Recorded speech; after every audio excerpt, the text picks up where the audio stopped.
Welcome back guys. তো আগের ভিডিওতে তোমরা দেখলে আমি চুল কাটতে গেছিলাম, তারপর চুল কেটে রেডি হয়ে আমি আবার কাজের জন্য বেরিয়ে পড়েছিলাম।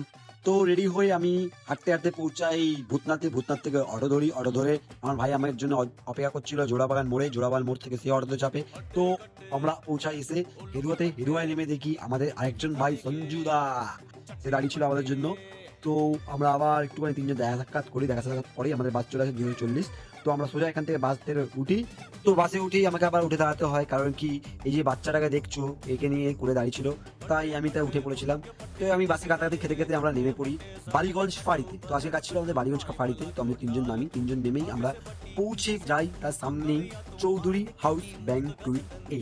তো নিচে ব্যাগপত্র রেখে তারপর আমরা লিফটে উঠে আমি কিছু বলছিলাম, তারপর কে কার টিপবে জানি না। তারপর আমরা তিনতলায় চেপে দেখতেই পাচ্ছ খুব সুন্দর ডেকোরেশন নিয়ে আমরা আচার ডালি। আমরা তারপর রেডি হই তিনজন একদম হিরো আলমের লুকে। এমন ব্যাপার মনে হচ্ছে বিয়ে বাড়ির লোক কম, আমাদেরকে বেশি সবাই দেখবে। তো আমি একটুখানি হাঁটাচলা করি চারিদিকে কি সব ব্যাপার স্যাপার। তো এসব করতে করতে কাজ শুরু করি। এই যে স্যালাড গুলো দেখছো, এই স্যালাড গুলো আমিই সাজিয়েছি। কেন ভাই, আমার 7-8 বছরের এক্সপিরিয়েন্স, আমি সবে ছেড়ে দিচ্ছি তাই। তো যাই হোক, তো আমাদের কাজ শুরু হয়ে যায়। দেখতে পাচ্ছ আমি দিচ্ছি একদম নলের গুড়ের গরম গরম মাখা সন্দেশ। আর ওইখানে আমার ভাই কি সব দিচ্ছে জানি না।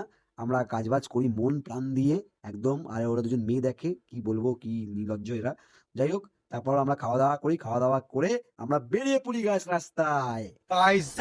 অন্ধকারে বেরিয়ে পড়েছে এই নেপালি ভাইয়ের কাজ করে। অন্ধকার আমরা দেখতে পারবে না, না আমাদের ফসল দেখতে পাচ্ছ তোমার ভাই এই নেপালি দাদা কিছু বলবে না।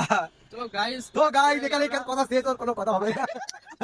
গাইস शाबाश बेटा, बहुत बढ़िया। আমরা बड़ा हरामी हो बेटा। তো গাইস দেখতে পেলে আমরা তিনজন যেখান থেকে সেখানে হারাই বুদ্ধি করতে থাকি, আমরা গোপালকে রোশ করতে থাকি। যাই হোক, ওই ফাঁকা রাস্তায় আমরা বেরিয়ে পড়েছি। রাত্রি 12টা বাজছে এখন।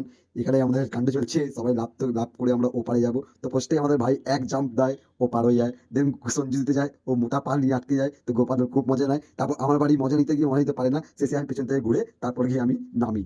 এইসব কাণ্ড আমরা করি। আমরা অনেকক্ষণ দিয়ে গাড়ি খুঁজি, গাড়ি ফাড়ি পাই না আমরা। তারপর অনেকক্ষণ প্রায় আধ ঘন্টার না 1 ঘন্টার পর আমরা একটা দাদাকে পাই। দাদা খুব ভালো, বলতে নেই। আমাদের যাওয়া ছিল যে যার বাড়ি, গেসপা কেউ পুস্তা কেউ জোড়াবাগান, কিন্তু দাদাটা বললো মাইকতলা অব্দি যাবো। অন্তত মাইকতলা নাম শুনে আমরা খুব খুশি হলাম। মাইকতলা থেকে আমাদের বাড়ি প্রায় আধ ঘন্টা 45 মিনিট। আমরা যাওয়াটা ঠিক ভাবলাম, 100 টাকা দাদাকে দিলাম, আমাদেরকে তিনজনকে আমাদেরকে মাইকতলা নামালো। আমরা সেই এর পিছনে লাগতে আমরা পুরো পথটা হেঁটে হেঁটে বাড়ি চলে পড়লাম। সত্যি কথা বলতে গেলে আমরা তিনজন যেখানে থাকি আমরা বহুত পুরনো বন্ধু ছিলাম সবার প্রথম। যাই হোক, আমাদের 1 কিলোমিটার কেন, আমরা 200 কিলোমিটারও আমরা হেঁটে হেঁটে চলে আসবো কথা বলতে বলতে। আমরা তিনজন এমনই বন্ধু। আমরা বন্ধু জিনিসটাই এইরকমই রাখাটা দরকার, যাতে 100 কিলোমিটার চলে আসি না, বুঝতে না পারি যে আমরা এতটা পথ হেঁটে চলে এসেছি। যাই হোক বন্ধুরা, এই ব্লগটাই অবধি, দেখা হচ্ছে আবার।